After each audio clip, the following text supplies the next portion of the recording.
What's good? What's good? It's your man Server Can't tell you what to do. And we gonna get over to some Gnostic Talk real quick, and then I'm gonna come back and I'm gonna do my top 15 DS9 episodes. And then hopefully later on, I have a song drop. So let's try to get this on and popping. I can't really play no music over here because YouTube. I mean, damn, not YouTube, but like StreamYard stopped me playing my videos and my music and shit. I'm kind of heated about that, but I could do it if I have a computer. So until I get a computer, everything I'm just gonna be like this, and I'll do the YouTube live to play the music where it can sound more clear. But shouts out to everybody, and you already know what it is. It's been a minute since I've been on StreamYard. It's been a hot minute, but I'm gonna get this quick video out the way that I'm gonna get up out of here. I gotta, shoot this move real quick, and then we'll get back to it. Till then, this is Gnostic Talk, and ain't gonna be here too long. But shouts out to everybody. Notice that you are here. Notice that you are here, listening at this exact moment in your own journey. You are one of those who no longer accept the surface version of truth. And once you understand what you're about to learn, there's no turning back. If there is one idea that quietly changes everything, it is this. What if the world you learned to trust was never meant to tell you the whole story? In the shadow of that question, the ancient Gnostics carried a vision, both unsettling and intimate, a myth that felt less like belief and more like recognition. They spoke of a universe not born in harmony, but shaped as a distorted reflection. It was a carefully constructed imitation, rather than a true beginning. At the center of this story stood a creator not of light, but of limitation, a force they called the demiurge, surrounded by unseen powers known as the archons, not monsters in the usual sense, but architects of illusion, subtle rulers of perception and habit.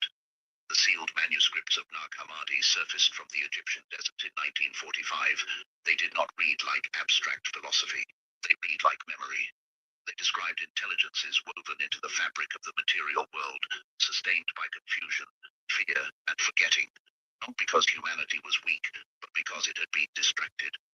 Imagine yourself as a spark of something vast, moving through a world that constantly pulls your attention outward, toward urgency, desire, identity, and time. The Gnostics believed this was not an accident of existence, but a design, one that keeps awareness folded inward, convinced it is small. In their language, the archons did not change the body, they tangled the mind. Whenever a person began to sense that they were more than a role, more than a name, resistance appeared, not always dramatic, often quiet, in the form of doubt, exhaustion, inner conflict, some obstacles. Some later thinkers would describe these forces as psychological patterns, pensive thoughts that bend emotion, perception. Others would keep them in the realm of myth, as cosmic intelligences hovering just beyond vista. The Gnostic imagination allowed both inner and outer, because what mattered was the effect. Across cultures and ages, one pattern repeats. Those who questioned the given order were silenced. From Babylon to Rome, schools of inner knowledge were burned, texts buried, voices labeled dangerous, yet something endured, hidden in clay jars. And now, here you are, listening, not by accident, but because something in you has begun to stir. This is why the moment you choose awareness, life seems to resist. The archons in these stories never chase the sleeping. They only respond when light begins to remember itself. Perhaps you have felt this. The sudden weight when you try to change, the pressure when you seek clarity. If so, you are standing in the echo of an ancient conflict, not a war of weapons, but of consciousness.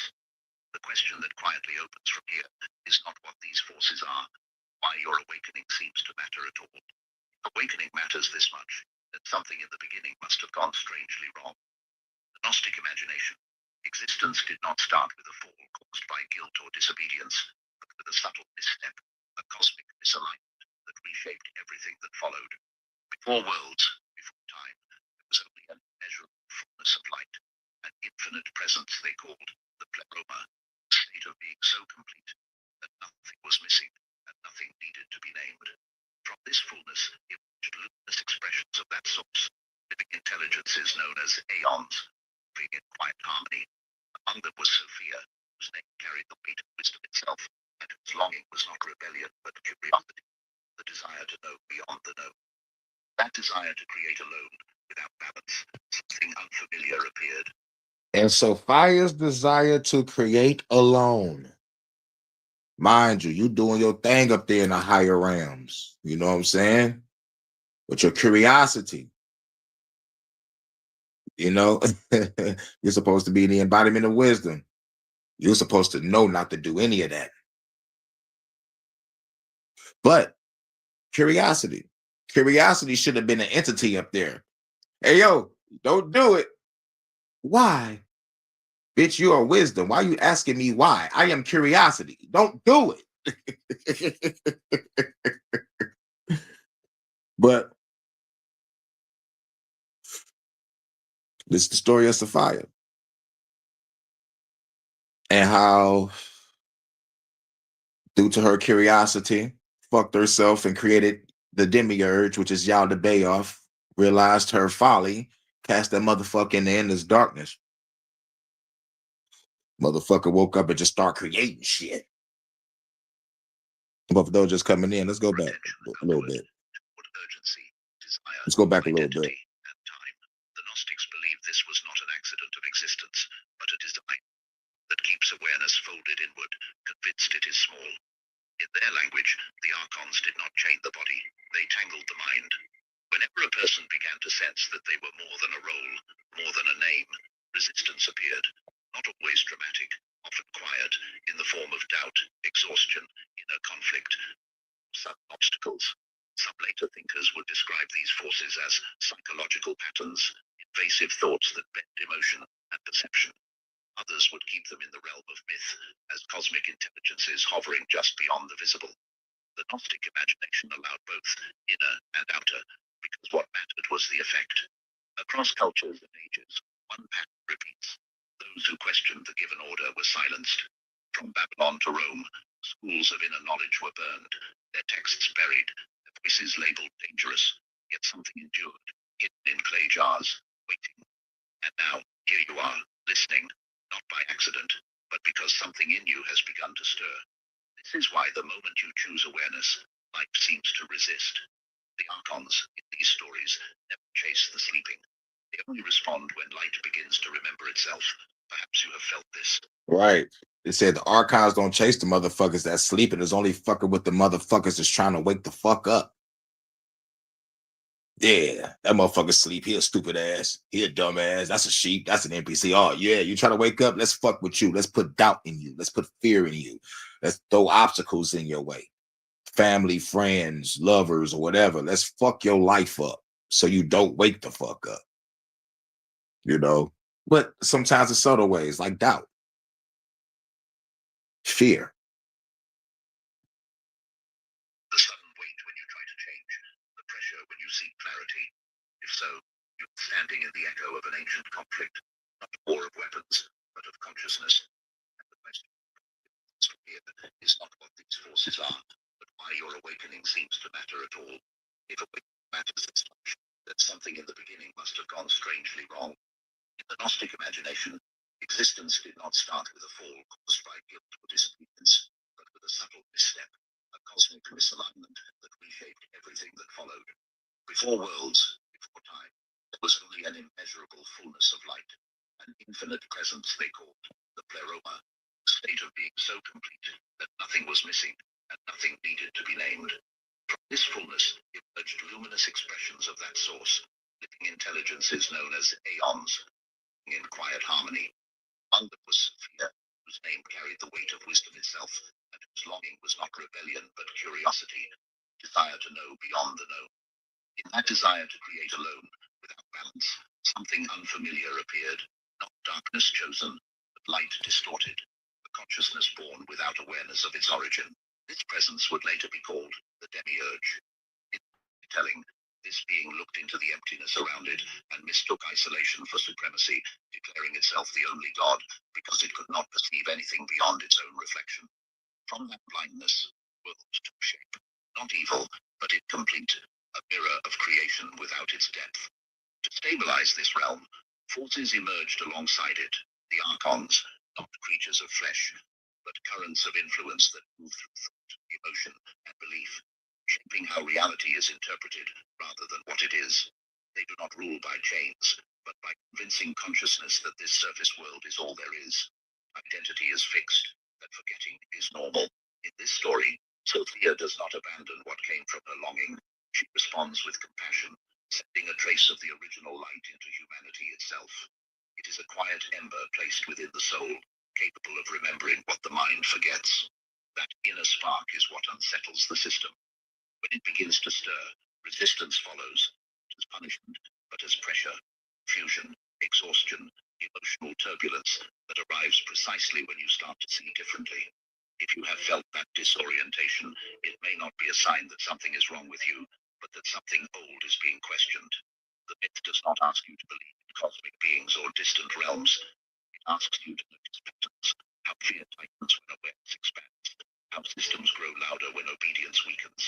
Perhaps the struggles that surface when you seek clarity are not obstacles on your path, but signals that you are stepping closer to a forgotten center, one that was never meant to be lost, only hidden long enough to be remembered again. If the spark within you truly begins to remember itself, Live and then learn. the question quietly shifts from what these forces are to how they have remained so effective without ever showing a face. They move through whatever shapes human thought and emotion, through the invisible agreements that decide what matters and what does not, quietly guiding attention away from the questions that could dissolve illusion. Who am I beneath all this motion? Part of me is untouched by it. The old texts spoke of rulers who whispered through ambition and power, shaping empires by amplifying fear and obedience. Today, that same current flows through modern institutions, through media, through belief systems that reward compliance and quietly discourage inner inquiry. Not because individuals are evil, but because the energy itself feeds on domination and certainty. Whenever a system teaches you to look outward for authority and inward for doubt, something ancient is being repeated. Some have read the archons as symbols of mind's own shadows, patterns of control that wear different masks in every era. Once they were empires and crowns. Now they look like addiction to approval, the pressure to perform, the fear of falling behind. The form changes, the effect remains. And beneath this visible layer, the Gnostics describe something even subtler, a realm of influence woven through thought and feeling itself. Fear, shame, and anger become nourishment for the illusion. Each time despair takes over, the web tightens. This is why awakening does not arrive as peace at first, but as friction. You may have noticed it already. The moment you choose silence, the world grows louder. When you try to pray, meditate, or simply sit with yourself, interruptions multiply, old memories surface, emotions surge without warning. It can feel as though life itself resists you. In the language of myth, this is the moment the watchers notice the light shifting. Across traditions, this resistance was given many names, yet the pattern stayed the same. An unseen pressure that appears precisely when awareness deepens. And this is where the story turns. What once seemed like punishment begins to look like confirmation. The system does not react to sleep, it reacts to change. If you feel the tension, it may be because something in you is loosening its grip. Familiar dream. Imagine what would happen if that remembering spread. Fear stopped being fed, and attention returned to presence. The old web would thin, not through conflict, but through neglect. The forgotten teaching hidden inside these myths is not about defeating an enemy, but about reclaiming what was never truly taken. Liberation, in this telling, begins the moment you recognize that the light they cannot touch has been with you, waiting patiently for you to notice. If the light they could not touch was never destroyed, then the real mystery is not why humanity forgot, but how forgetting was taught so thoroughly. When you move through the ancient Gnostic writings, a quiet question keeps returning, not as accusation, but as grief. How did an entire way of seeing vanish for so long? The answer offered by these texts is not dramatic, but deeply human. This knowledge was not misplaced. It was gradually muted, softened, condemned, until remembering itself became dangerous. The first generations after Christ, the spiritual world was not a single voice, but a chorus. Alongside the teachings that would later solidify into Orthodox Christianity were other paths, including those who saw the Christ story as a call to inner awakening rather than external allegiance. To the Gnostics, the message was intimate and unsettling. The divine was not distant, not owned by temples or intermediaries, but alive as a spark within every human being. That's right. That's what the Gnostics believe. You are the light. You are the God. That shit is in you. Do the inner work, the shadow work to unlock the shit. Unlock the self. The only way out is through gnosis. Salvation, in their language, was learned through obedience, but uncovered through knowing, remembering of where consciousness truly came from. And this idea quietly threatened everything built on hierarchy. It lived inside you. Power remained for institutions that claimed exclusive access to heaven. As the Roman Empire aligned itself with an emerging church, slow reshaping began. Teachings that emphasized inner authority were labeled dangerous. Texts were named heretical. Voices were exiled, silenced, erased. Communities dissolved. Salute Drake By the Cobb. 9th century, all public traces of Gnostic schools had faded, replaced by a single, centralized doctrine that favored control over contemplation. Words like demiurge and archons disappeared from sermons. Sophia, the feminine wisdom woven through the cosmos, was dimmed into abstraction, forgotten entirely. Humanity was taught a different story about itself, one of inherited sin rather than hidden light, obedience rather than awakening. For more than 1,000 years, this other vision slept beneath the earth, not metaphorically, but literally. Then, in 1945, near the quiet sands of Egypt, a sealed jar surfaced from the ground. Texts that had waited centuries to be read again. In them The Dead Sea Scrolls. silenced gospels and revelations that spoke of the soul's hidden knowledge, a world shaped by illusion, of unseen rulers sustained by ignorance. Their reappearance did not settle debates, it reopened them. Scholars were startled not because the texts contradicted faith, but because they revealed how many versions of truth once coexisted. What survived history, it seemed, was not necessarily what was most profound, but what was most useful to power. Some have called the loss of Gnosticism a spiritual wound, a moment when humanity turned outward for authority and forgot how to listen. I gotta give you a song. That's what's up. Wisdom does not die, it waits. The light Sophia carries doesn't burn loudly, it hides, then returns when the world is loud enough to need silence again. If you are hearing these ideas now, it may not be coincidence, but timing. The same knowledge once feared for its freedom is stirring again, not to overthrow systems, but to remind individuals of what was always theirs, which leaves a quieter, more unsettling question hanging in the air. If the rulers of forgetting once shaped the world through empires and doctrine, what forms do they wear now, and how close are they to the life you are already living? If the masks have changed, but the pressure feels familiar, then perhaps the story did not end with ancient empires at all. It quietly followed humanity into the present. Gnostics once spoke of archons as unseen perception, not because they needed bodies, but because their influence worked best when it felt like your own thoughts. If such forces shaped awareness 2,000 years ago, it raises a more intimate question now. What would they look like in a world made of screens, signals, and endless stimulation? In the old myths, power moved through kings, priests, and temples. Today, it flows through subtler channels, through algorithms that learn your fears, systems that reward outrage, and currents of information that never sleep. We no longer kneel before carved stone. We bow our attention to glowing glass, offering hours, emotion, and identity without noticing the exchange. Every image reinforces a desire. Every headline sharpens a fear. Every scroll pulls you a little farther from the quiet place they wrote knowing lives. The ancient storytellers might not have called this progress. They might have recognized it as a perfected illusion, a cage so seamless to you that you chose it. It's how the modern rhythm of life. Woo! That's a fucking cold. It said a cold cage so seamless. Hold on. It said that you think you chose it. Like, like there's people that believe they chose to be here. But if we're infinite consciousness, infinite awareness, knowing that this is a trap, we wouldn't choose to be in a trap. We came here to learn something. What the fuck we gonna learn if we're already infinite consciousness, infinite awareness? What else is there to learn? We're infinite. We came down here and got limited bars.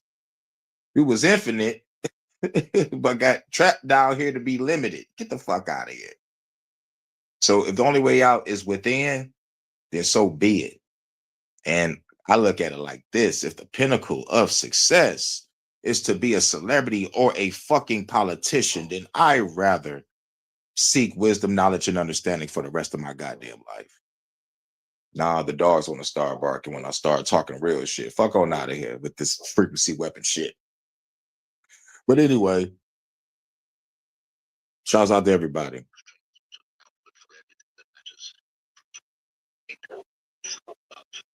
Has become something made, measured. In this telling, the archons no longer punish the body, they exhaust the soul. The human mind becomes their temple, filled with comparison, urgency, and longing that never rests. They do not need to conquer nations when they can fragment attention, anxiety, reactivity, addiction to distraction. These states generate the confusion they feed on. Yet the Gnostic vision never lingered on captivity without pointing to release, not through rebellion or force, through awareness. The moment you begin to notice how your thoughts are pulled by fear or desire, a pattern reveals itself, and in that seeing, something loosens. Illusion depends on deception. What is clearly seen loses its grip. Some have whispered that humanity now stands where it once stood before, the edge of another remembering after a long sleep. And as awareness stirs, the system responds, not with silence, but with noise, division, fear, ridicule aimed at curiosity itself. Questions are labeled dangerous. Freedom. Ridicule, at curiosity. You know, just all the inner conflict. This is the inner battle that we have with ourselves that we got to deal with. Doubt, fear, anxiety.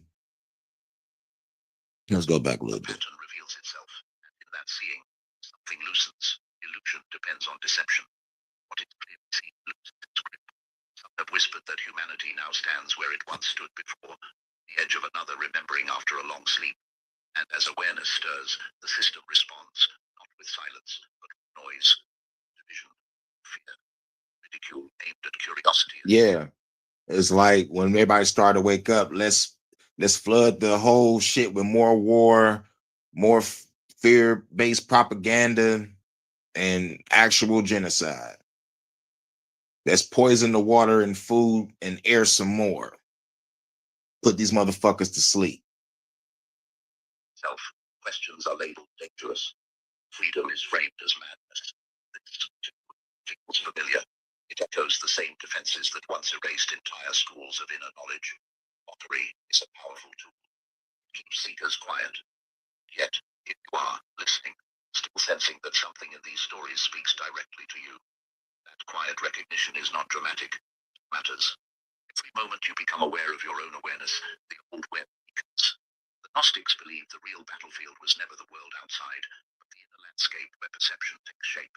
The Archons, in this light, were not only forces behind empires, but movements within the psyche itself, voices that whisper limitation. You are not enough. You are only this role, this body, this history. They feed guilt, self-doubt, fear of rejection, not by creating them, but by amplifying them. The ancient texts insisted that these forces could not create anything new. They could imitate, distort, and reflect, like shadows copying the shape of what casts them.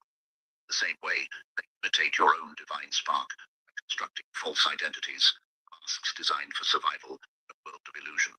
The ego becomes a substitute for essence. You begin to believe you are your thoughts, your possessions, your thoughts. And once you identify with these fragments, control no longer needs to come from outside. It happens automatically. Think back to moments when you felt a quiet inner knowing, a soft intuition pointing you toward truth or compassion. How often was it immediately drowned out by a louder voice, armed with logic, fear, shame, urging you to ignore it? In Gnostic language, the first whisper belonged to Sophia's light within you. The second was the echo of forgetting. The strategy is rarely attack. It is saturation, noise over silence, reaction over presence. This inattention is not a battle between good and evil, as it is often portrayed. It is a choice between illusion and clarity. Eastern traditions called the illusion Maya. Gnostics called its opposite the plasma, fullness. When you live from awareness, compassion, and stillness, something in you reconnects with that fullness. When you live only in reaction, judgment, and fear, the old patterns are fed. This story does not ask you to fight shadows, it invites you to notice them, and in that noticing, to realize that what watches the illusion has never belonged to it. If If what watches the illusion has never belonged to it, then the path forward is not about escaping the world, but learning how to stand awake within it. This is where the Gnostic story becomes intensely personal, almost uncomfortably so. Some who studied these teachings came to see the casting off of the archons not as a cosmic battle in the sky, but as a quiet revolution inside the human mind. In this view, liberation does not arrive through force, belief, or belonging to the right group. It arrives the moment awareness replaces reflex. Each time you respond consciously, instead of automatically, something loosens. Each time you choose clarity over habit, presence over impulse, the thread in the old web begins to fray. Forgiveness where resentment once lived, silence where gossip demanded attention, honesty where convenience offered comfort. These are not moral achievements, they are movements of perception. And this is why awakening rarely feels gentle. When the patterns that depend on unconsciousness are threatened, they react. Many who begin this inner shift describe it as chaos, sudden emotional storms, doubts that seem to appear from nowhere, conflicts rising without warning. This is not a sign of failure. In the language of myth, it is the system shaking because something buried is pushing toward the surface. Layers that were never truly yours begin to dissolve, and the process feels like disorientation before it feels like freedom. The central Gnostic texts, often called the Apocryphon of John, tells a symbolic story of the soul moving through realms ruled by archons after death, each demanding recognition, each attempting deception. Yet the key is simple. The soul knows where it comes from. These rulers lose all authority. They can only command what is unaware. This was never meant to be read as a map of the afterlife alone. It was a mirror for living consciousness. The journey through the archons happens daily, in moments so ordinary they are easy to miss. Envy arises, pride tightens, fear whispers, despair weighs heavy. These are not just emotions, they are tests of identification. The question is not whether they appear, but whether you become them. When you say, I am angry, the anger owns the moment. When you notice anger is passing through me, something remains untouched. Awareness creates space, and in that space, nothing can possess you. The archons, this inner reading, cannot dominate a consciousness that watches itself. The Gnostics treated this inner observation as sacred. They trained attention the way others trained obedience. Every thought, every emotional surge, every subtle movement of the ego became an invitation to remember rather than react. Their aim was never perfection. It was remembrance, to know themselves as light moving through a world of appearances. They used symbols, sounds, and quiet practices not to escape life, but to realign with a deeper wisdom they called Sophia, the voice of knowing that does not shout, but waits patiently in the heart. In these stories, Sophia is not a distant goddess. She is the capacity to see clearly. Where confusion tightens, she opens. Where fear dominates, she softens. She does not command, she reminds. And this feminine principle, so often erased or diminished, was seen as deeply threatening to systems built on control. Direct inner knowing cannot be regulated. That is why so many traditions muted her presence. To remember, Sophia is to trust what you perceive from within, not what you are told to believe. This was the Gnostic path. No weapons, no crusades, no domination. Only awareness, silence, and self-knowledge. When the outer world lost its hypnotic hold, the inner world became luminous. This was their gnosis, not belief, not faith, direct knowing.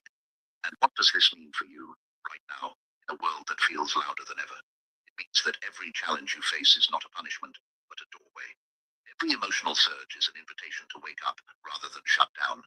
The moment you notice how your mind reacts, you are already stepping outside the mechanism. When you question your own reactions instead of blaming the world, something ancient loosens its grip. You might wonder how to recognize when these patterns are at work. The signs are simple and intimate. Notice when peace feels distant. Notice when the mind becomes obsessed, jealous, fearful, or hungry for approval. Notice how certain information drains you. Certain environments leave you hollow. These are not random. In the old language, observation is the first step. Choice is the second. And choice does not require effort. It requires presence, a conscious breath, a pause before reacting, a moment of gratitude that breaks the loop. Each small act of presence is a quiet refusal to feed the illusion. You are not fighting anything outside yourself. You are remembering something within. The Gnostics believed that when the soul recognizes its origin, the archons tremble, not because they are attacked, but because they can no longer deceive. Illusion dissolves in the light of awareness. and this reframes the entire struggle humanity faces. What if the real conflict is not between nations or ideologies, but between attention and distraction, presence and forgetting? What if every individual awakening weakens a network that has depended on unconsciousness for ages? A single awakened person becomes a mirror, reflecting truth back into a system built on distortion. Perhaps this is why so much energy has been spent keeping people busy, divided, reactive. And perhaps this is why you are hearing this now, not as information, but as recognition. Something in you remembers, not as a concept, but as a feeling older than language. A quiet knowing that this world is not your origin, and that the light within you did not begin here. Matter can be shaped, stories can be rewritten, but that light remains untouched. The final Gnostic insight is not that darkness must be destroyed, but that it must be seen through. Awakening is not violence against the shadow, it is remembrance. When you remember who you are, the illusion cracks on its own. The archons shrink into what they always were, echoes of a dream mistaken for reality. The greatest deception was never the creation of the material world, it was the suggestion that you are separate from the source that animates it.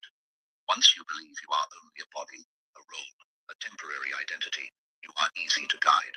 But when you remember yourself as a fragment of living light experiencing form, something becomes ungovernable.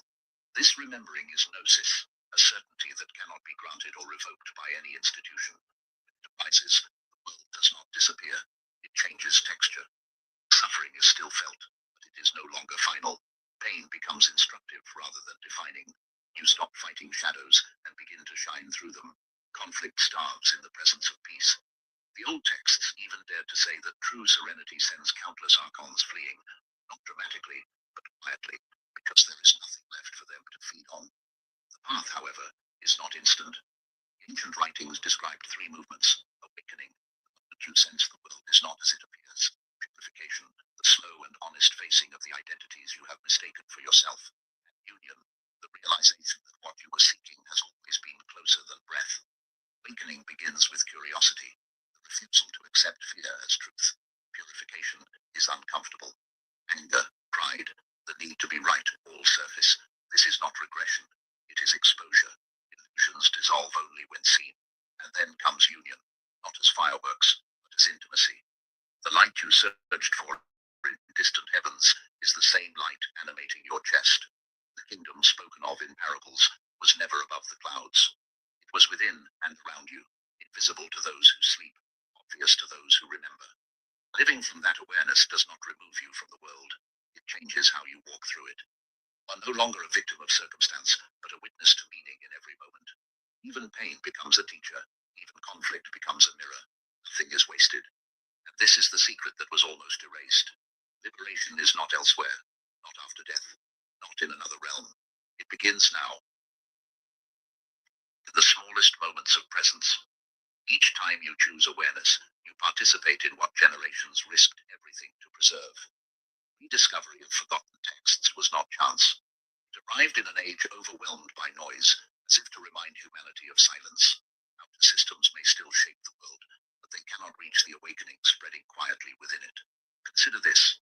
What if every act of kindness, every pause of awareness, every breath taken consciously is not only personal healing, but a ripple that weakens a collective illusion? What if, when one remembers, many are subtly stirred? This is the heart of the Gnostic vision. One light, reflected endlessly. And as more reflections awaken, the world shifts. Not when rulers fall, but when perception changes. And here, at this threshold, all the fragments begin to converge. As this journey comes to a close, it may be helpful to rest with what has already revealed itself, rather than reaching for something more. In the Gnostic imagination, the archons were never meant to be enemies to fight, or shadows to fear, but mirrors that made seeing possible. Without distortion, there would be no longing for clarity.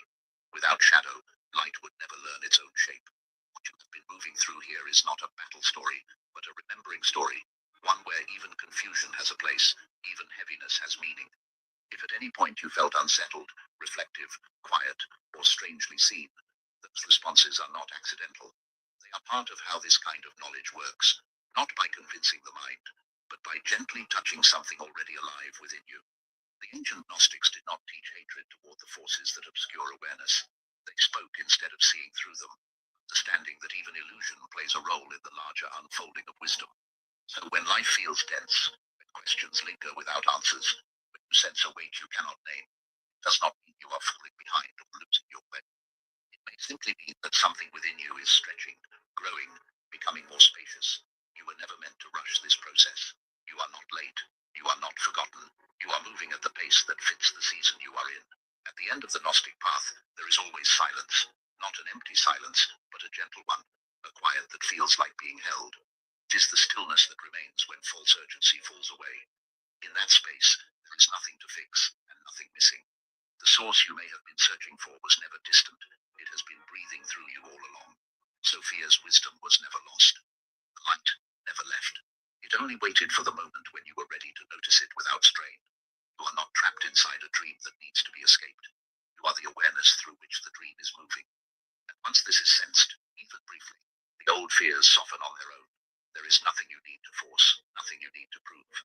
If something in this reflection stayed with you, if it lingered quietly after the words passed, that's enough. It means your remembering has already begun, and it does not need to be defended, hurried. Let it settle, let it breathe. What you are becoming does not require effort, only honesty and time. And when you feel ready to continue, the path opens again, gently, through the next reflections that follow, waiting where you already are. Shouts out to everybody. That was the Gnostic Talk. I just wanted to make this quick, get this on out the way. After this, I'll be doing Star Trek Deep Space Nine top 15. I know most of y'all not up on Star Trek, so it is what it is. But I know my baby is. Much of my God is Fonta. You already know what it is. But shouts out to everybody. I'll catch y'all in a minute. Peace.